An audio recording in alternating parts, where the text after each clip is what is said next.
Hello guys, uh, today I'll be taking you through stage administration skills, which are one of the few skills that you need a system as administrator for Stage 200. Okay, so for more info, you can go through our website and our YouTube channel, the more tutorials. Okay, so first, when you log in Stage 200, you'll see a list of the full modules. So on the last bit, you can select Sage 200 administration. Okay. So the first step is to create a user first. So in the system, they are usually called agents. Okay. So select agent.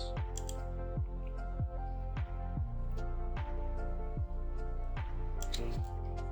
Let's add one that nowhere else.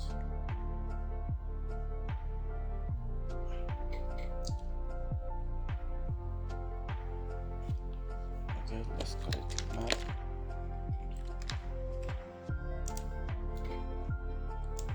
Agent name map.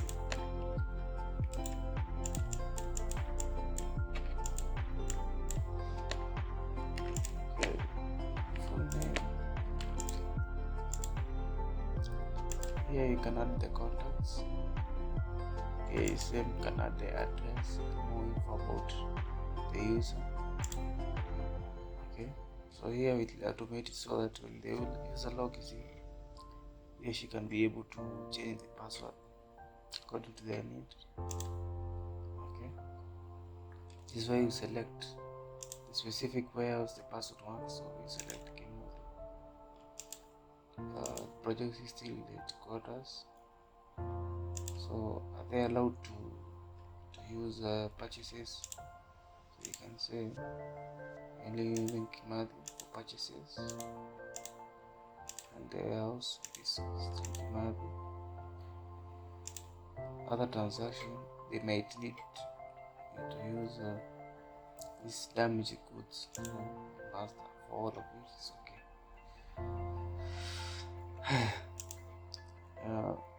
For the cash book, they should not be able to access the cash book, so the agent cannot see.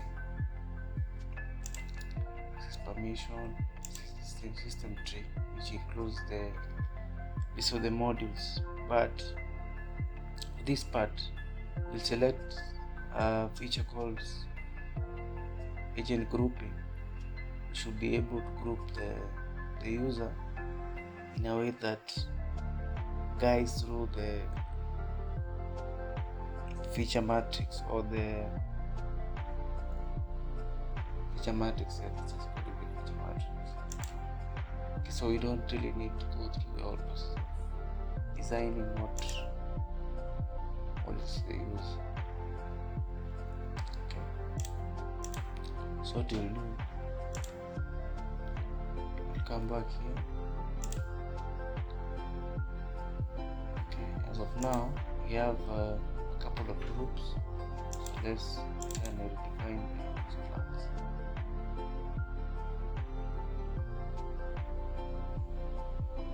Let's assume that if someone who's working at a branch in Kimale and they are an office clerk at the branch, so you can try and modify for this one, then add them as a member. So that one will automatically configure them to a specific user matrix for this office clerk.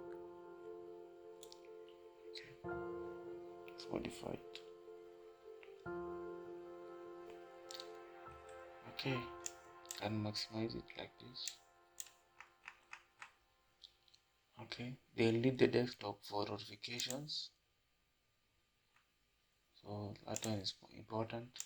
The rest you can just remove them.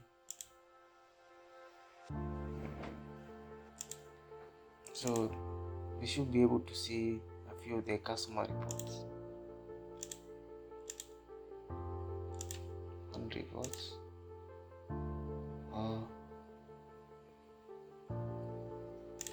don't think they need suppliers. No, promise. Then you can remove the other ones. For contact management, yes, they need them. Inventory, yeah, they need them. To remove the maintenance, this is transaction.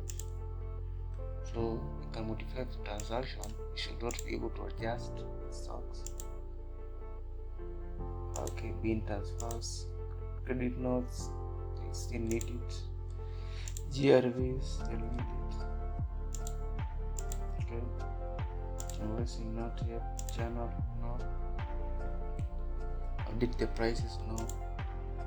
Turn to supplier, no. So leave it at this. Okay. For the entry, they need to raise the invoices. Okay, at the branch.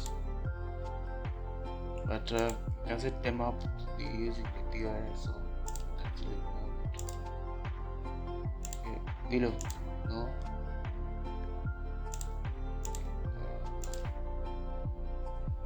Of course, yeah. So just remain with the POS.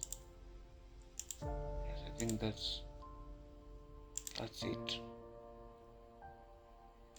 Okay, so it's okay. So just have to select. So for you to add the member in this group, just come here, select members, and select. You should be able to see the list. So select Kimathi. So for Kimathi, it will adopt the new changes for him or her on the branch.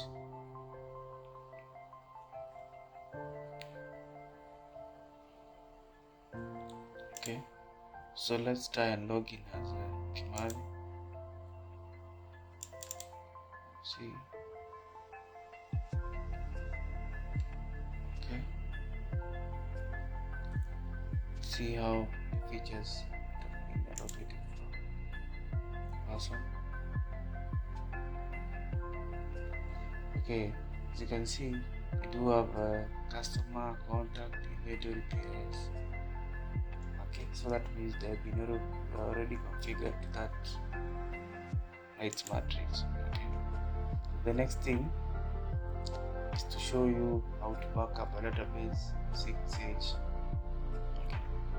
So we have different ways of doing that, but we'll just go through a simple way. First one is, of course, this module Sage Organization Tools. Okay, and you can select here Sage Administration. Okay, so here you can restore a database and you can back up a database. Okay, so the first thing is to select if you are backing up or restoring which one you are backing. Okay. The next part is to select the folder. This one should be automatic, but for those one who are using big drives, good drive to back up for cloud, you can just select here, but from this scenario we'll just use the server default folder. As you can see, it is on the local disk C, program files, SQL server, and the last folder we have SQL 16 Express, which is then you select a folder for backup. Okay, but you can rename it to April. Again, April. Okay, so let's back up. It should take just less than 1 minute. So we are done on that feature. So the next one, we have an extra feature in Sage, which is database management. So you just click start. Okay, let's go through the features that Sage Evolution, and we do have this feature called database management. So you select it.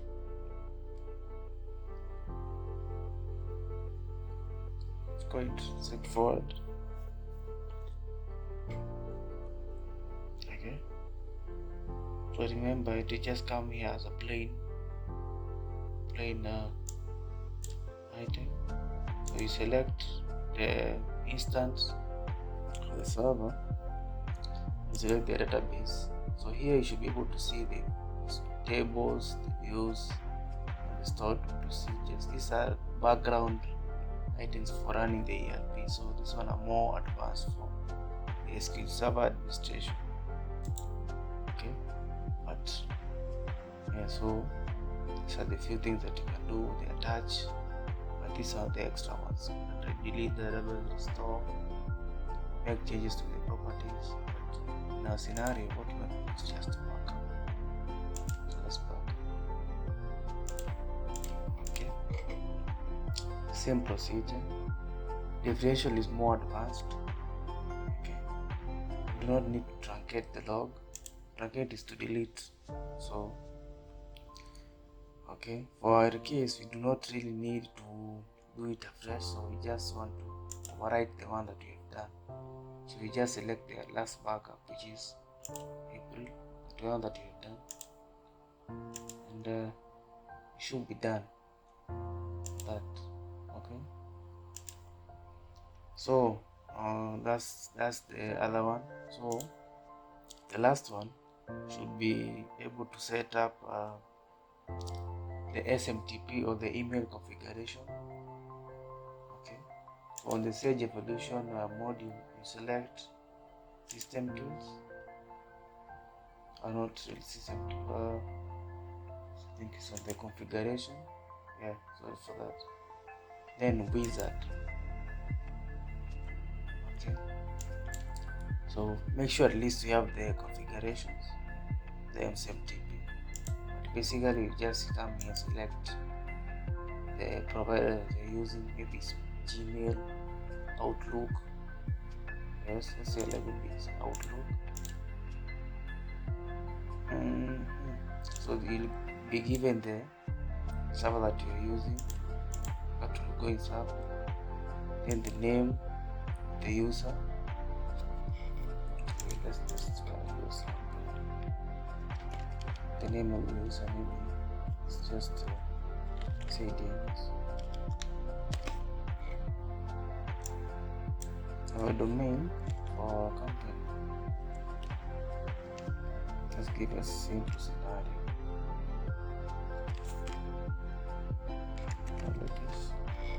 This is just an example. See, the password is just 1, 2, 3.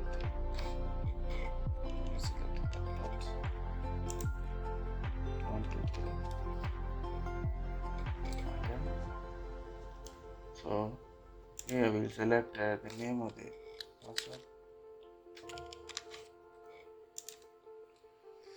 So D.M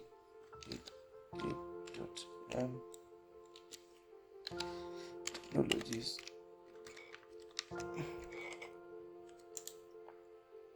Okay, you can use info at D.M Technologies.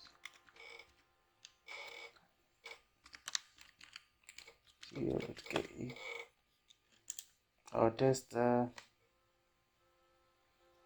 okay, from D say D.M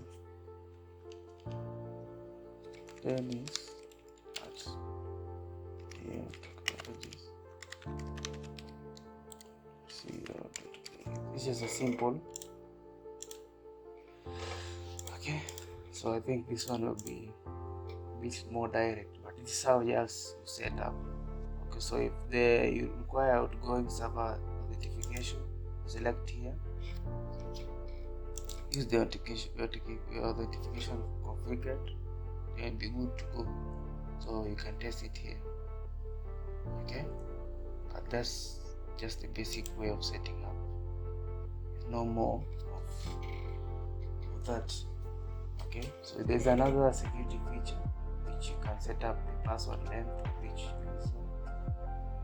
you can enable password complexities, and you can lock out